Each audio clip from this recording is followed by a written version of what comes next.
issues when he was asked how they've handled the Super Bowl loss. Let's take a listen. We met, and I meet individually with each of them. But the thing that I don't know if it's completely understood, that Bill and Tom communicate and meet a lot and spend a lot of time communicating. And I think the residual of this loss, was really hard on everyone. But I sort of see that as a high-class problem because I sat in the stands when we never were in the playoffs. When I think about tension, I think about my first year as an owner.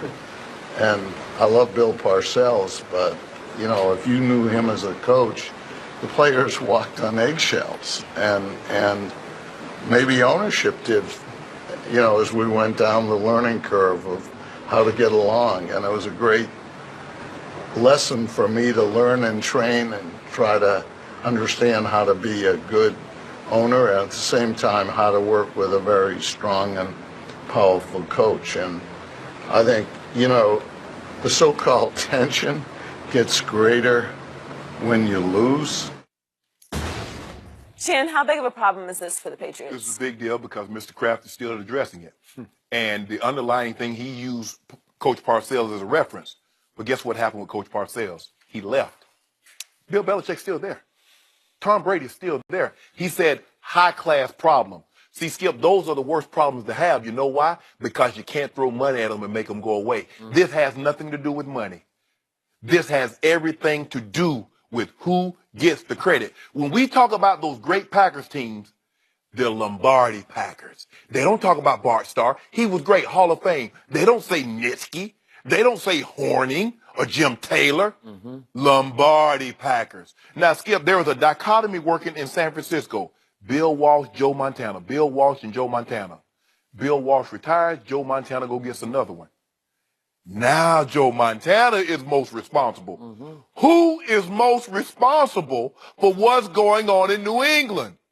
Coach Belichick believed he could find out.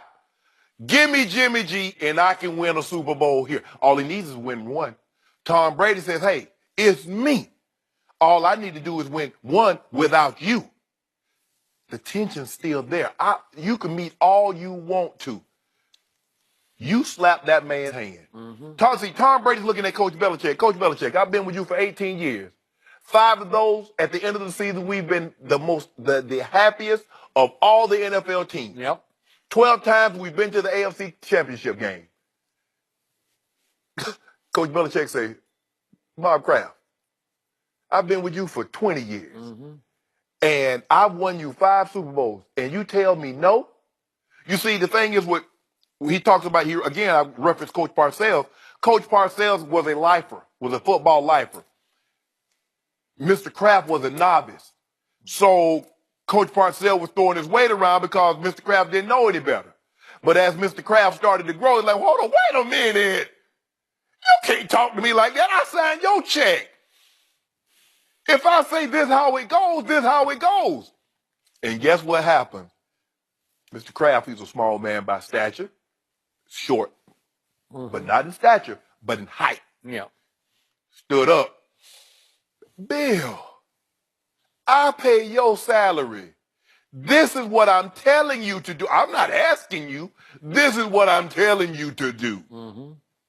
Coach Belichick still have that grudge. Because see, Skip, that's the only time I believe that he's ever told Coach Belichick no. And Coach Belichick and Tom Brady, they can meet until the cows come home.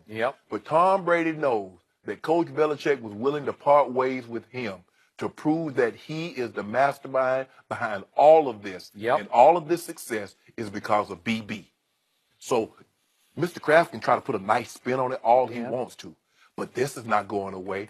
This is going to be an undercurrent, and the other's trying to wait the other out because I want credit. Because if whoever wins one without the other, there'll be no doubt who's the responsible party.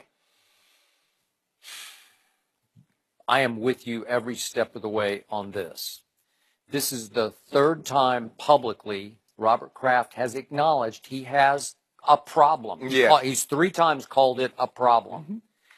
And I remind you what he said the morning before the AFC Championship game in Foxborough on NFL Network. He said, there's a lot of strong-minded people here, but when you have something good going, everybody's got to get their egos checked in and try to hold it together. So he's imploring Brady, Belichick, just try to swallow some of your pride and realize we got it good here. We got a golden goose. They got a golden goose, and it was golden that afternoon against Jacksonville, right? Yep.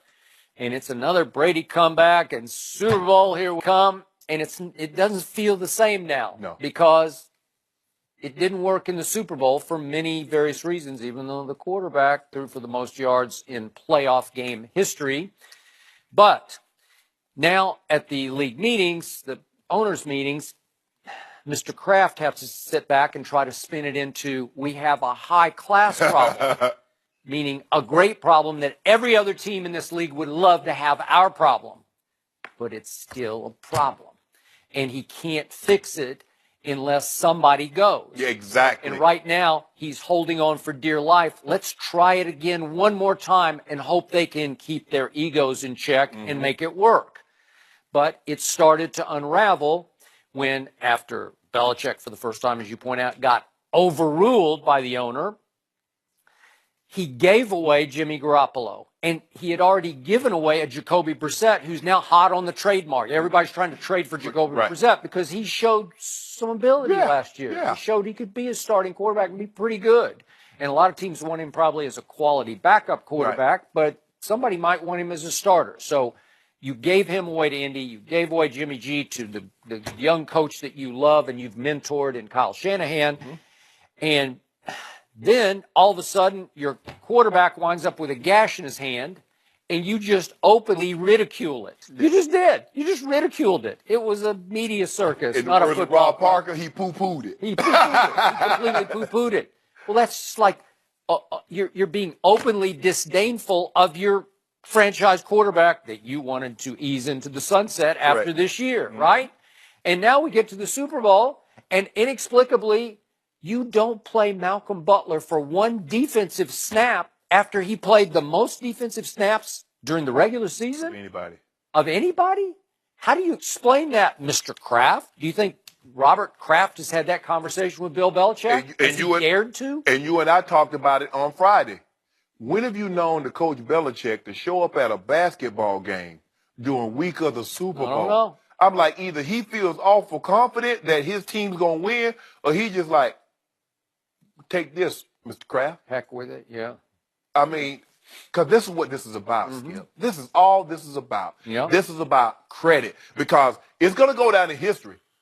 Lombardi Packers, Joe Montana 49. Because just look at the stuff that Bill Walsh is creating.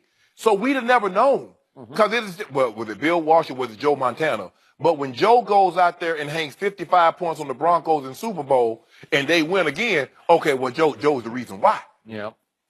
That's what we got to have. The history books. Who in the history books, when we write this chapter, when we close this chapter, sometimes, Skip, you got to know, you got to turn the page. Sometimes you close the book. Right now, we're flipping pages, Joy. When we close this book, what's going to be written? Who's responsible for this? Somebody got to be responsible. We can't always 50-50. 50-50 doesn't work. It doesn't work in this situation. Somebody got to get the credit. And Coach Belichick wants to know. Get Tom, if you let me have Jimmy G, I could have proved it. Yep. So, as you always point out, obviously, Coach Belichick can coach much longer than Tom Brady can play, even though Brady says, I would like to play till I'm 45, 3-4 more years. Right. Coach Belichick, arguably, could coach until he's 80. I don't know, right? He could coach for 10, 12. At least another 5. Let's just conservatively say another 5 years. But clearly, he has the capacity to coach longer than Tom plays. Right. So, obviously, all Robert Kraft wants is a 6th Super Bowl ring, so he's just hoping to hang on for dear life, keep the egos in check. Maybe he can try to govern it, manage it from on high, and try to get them through another year in which they will be favored going into next year to win another Super Bowl, right? Because they're currently favored. Yes. But here's what could force Robert Kraft's hand. at what point, and a lot of people thought at the end of Tom versus Time that Tom seemed down, and he seemed to be suggesting that he's talking about when you don't have conviction, you know, when your conviction wanes, then you shouldn't be doing it anymore. Correct. And some people took that like a negative, like I'm having second thoughts about this. If at any point Tom Brady says, Mr. Kraft, I need to sit down with you, Mr. Kraft, this is not fun anymore because I just don't enjoy playing for that guy. That'll force your hand. Yeah. Then what? Now what are you going to do?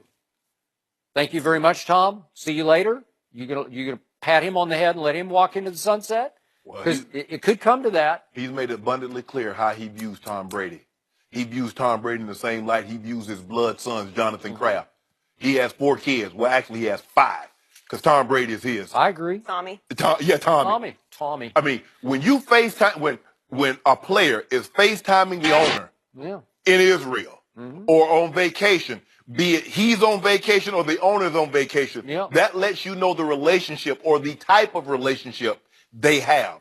Is very, very unique. So we disagree on this, but if you pushed me into a corner and I ran, owned, and operated the New England Patriots, I'm telling Coach Belichick goodbye. I ain't. That's what I would do. I'm telling Tommy. Yeah. He's out. Tommy. 22s. After all those Super Bowls, 22 near Super Bowls, and he just was the MVP of this league, and he threw for the most yards ever in a playoff game. Joey, throw him up with me. Yeah. Deuces. One of them's going to have to go eventually. Did Tony Parker throw Kawhi Leonard under the bus? We'll No. discuss